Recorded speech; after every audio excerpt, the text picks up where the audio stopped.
mert pelvanı ala yere çalım oldu.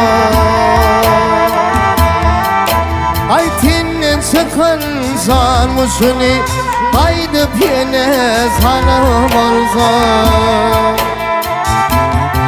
Aytinden çıkan sarmışını haydi piyene salım oldu.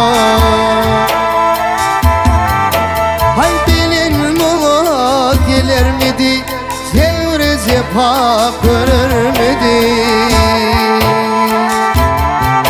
Hayır Lokman heki bilir miydi, derman bilir kalıp olsa. Hayır Lokman heki bilir miydi, derman bilir kalıp olsa.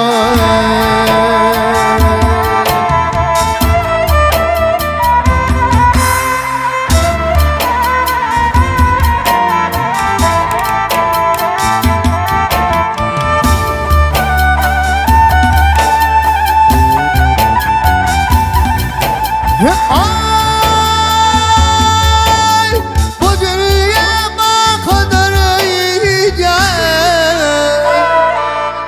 vah Adem oğlu berden kayca zan satılsa desin aycan kul uzatıp anam olsa vah satılsa nesin aycan kul uzatıp anam olsa.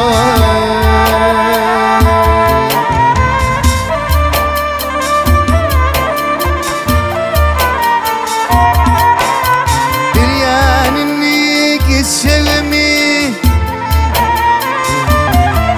ay bir yeninlik sevimi toprak olup yatsa mı? Hay illi bir yer geçsevimi kaydıp yine gelip balza. Hay illi bir yer geçsevimi kaydıp yine balza.